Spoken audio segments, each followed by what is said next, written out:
देवभूमि उत्तराखंड से फिर से मैं एक बार अपने इस ब्लॉग में आप सभी का स्वागत और अभिनंदन करता हूं। तो दोस्तों, जैसा कि आप जानते हैं कि जो हमारा पर्वतीय अंचल है, यहाँ पर हम रहते हैं, यहीं पर हमारा जीवन बीता, तो इसलिए हमें इस भूमि से प्यार है और इसके प्रति हम समर्पित हैं। और आप लोग जानते होंगे कि पर्वतीय भागों में पशुधन की कितनी महत्ता है। बिना पशुओं के ग्रामीण जीवन की कल्पना भी नहीं की जा सकती है। जो हमारे पशु होते हैं गांव में, उन्हें बांधने के लिए हम रस्सी का प्रयोग करते हैं। पहले जो रस्सियां बनाई जाती थी, भीमल के पेड़ से रेशे निकाले जाते थे और फिर उनके रेशों से जो है रस्सियां बनाई जाती थी। लेकिन कालांतर में क्या हुआ कि लोग इतना श्रमसाध्य कार्य नहीं करना चाहते, इसलिए उन्होंने ये छोड़ दिया है। और अब दुकानों में प्लास्टिक की रस्सियाँ मिलती हैं, जो इन्वायरमेंट के लिए तो ख़राब हैं, लेकिन फिर भी हम उनका प्रयोग करते हैं। तो हमने भी अपने घर में कुछ प्लास्टिक की रस्सियाँ बनाई, पिताजी बनाते हैं।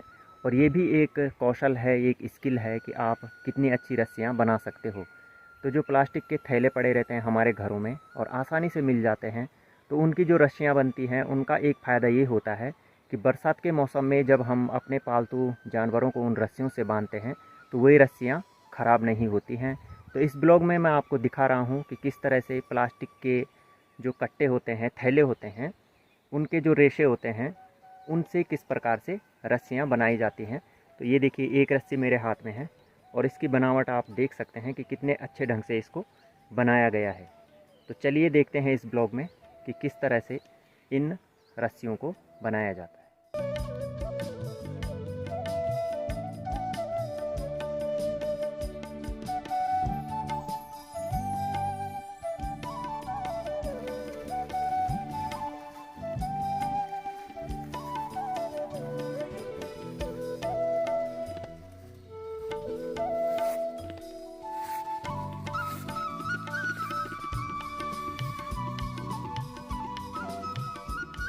क्या बना रहे हैं शिवी दादाजी? बता। रस्सी। इतना भी नहीं पता? रस्सी। प्लास्टिक के थैले होते हैं ना, जो उनको काट रखा है। इसको गढ़वाले में क्या बोलते हैं जिस पे बोट रहे हैं, पता है? ग्वाली।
हाँ, खींचो, जोर लगाओ जरा जोर, कितनी ताकत है तुम्हारे पे, हम भी देखते हैं।